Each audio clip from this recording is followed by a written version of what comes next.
जय श्री राम, हर हर महादेव। તમે ગરીબ છો તો 20-25 રૂપિયા અઠવાડિયામાં, અને ધનવાન છો તો મરજી પ્રમાણે અકારણ લોકોની મદદ કરો, અકારણ, સ્વાર્થ વગર. ઘરમાં દુઃખ છે આ માટે નહીં, અકારણ.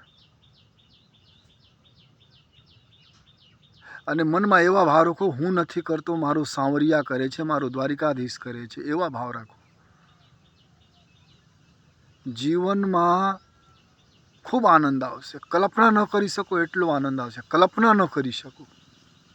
ટ્રાય કરો અને અકારણ મદદ કરો. અને એવા લોકોને જેને તમે ઓળખતા ન હોય, અને કે પડોશમાં ઓળખતા હોય એવા લોકોને જેને તમે ઓળખતા ન હોય, અને દુનિયાની પરવાહ કર્યા વગર મદદ કરો. જીવનમાં ખૂબ આનંદ આવશે. ટ્રાય કરો 1 મહિના 2 મહિના, શાંતિ મળશે. મદદ કરવામાં બહુ શાંતિ મળે. લૂંટવામાં શાંતિ ન મળે. કોઈને લૂંટો તો શાંતિ ન મળે, બેચેન રહે. પોલીસ પકડી લેવે તો, કોઈને લૂંટો તો સરકાર છાપા મારે તો, કોઈને છેતરો ન તો આનંદ ન આવે, ટેન્શન રહે દિમાગમાં. પણ કોઈને આપો તો ટેન્શન ઘટે. લૂંટો નહીં, આપો.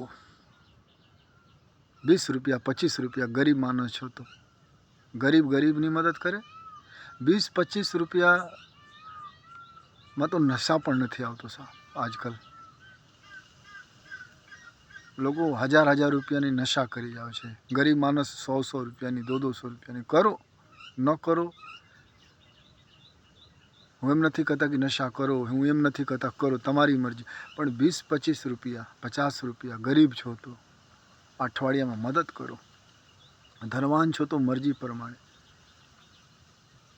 ચલો પૈસા પણ નથી, માની લો રોટલા હોય, તમે ખેતરમાં કામ કરવા જાઓ, કોઈ ગામડામાંથી બટે, ગરીબ સાધુ ભિક્ષુક, ખવડાવી નાખો. તમે ઓફિસ જાઓ, ભોજન લઈને કોઈ આવતા હોય, તમે લાગતા હોય ભાઈ ગરીબ છે, ભૂખ્યા છે, એને ખવડાવી નાખો. લોકો કહે છે ચમત્કાર. ચમત્કાર તમારે જોવાનું હોય તો તમે ખૂબ ભૂખ લાગ્યા હોય, ખૂબ, અને તમારા સામે કોઈ ભૂખ્યા માણસ આવી જાય એને ખવડાવી દો ને, તો તમારો ભૂખ તુરંત ખલાસ થઈ જાય. કોણ કરે?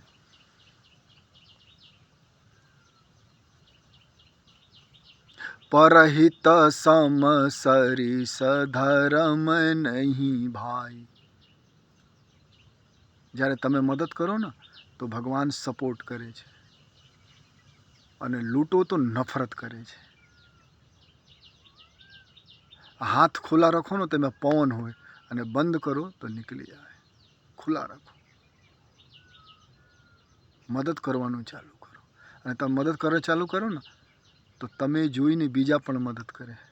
ઘણા લોકો કહે મદદ કરો તો ફોટો ન બનાવો, વિડીયો નહીં બનાવો. તમે જોઈને બીજાને પ્રેરણા તો મળે. બનાવો, ખૂબ બનાવો, મદદ કરો. તમારા જીવનમાં એવા આનંદ આવશે. તમે કોઈના ઘરે ભોજન કરવા જાઓ એટલો આનંદ ન આવે જેટલા તમે ઘરે ખવડાવો તો આનંદ આવે. મદદ કરો કોઈને. મદદ કરો તો અહંકાર નીકળે. મનુષ્યના દુશ્મન કોણ છે? સમાજ, રાષ્ટ્ર નહીં, અહંકાર. હું બહુ મોટો છું.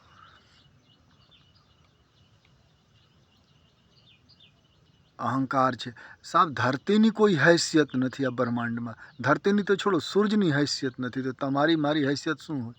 પણ લોકોમાં અહંકાર છે. કોઈની મદદ કરો તો અહંકાર ખતમ થાય. સરળતા આવે. સરળતા આવે પછી સહજતા આવે, પછી સહનશીલતા આવે, પછી જીવનમાં અહિંસા આવે. પછી મનુષ્ય શું, પશુ પંખી પણ પ્રેમ કરે. ઘણા લોકોને પશુ પંખીઓ પણ પ્રેમ કરે છે. ક્રોધ ઓછો થાય, જીવનમાં આનંદ આવે. આપવાથી જે સુખ મળે એ સુખ કોઈને ઠગવામાં ન મળે.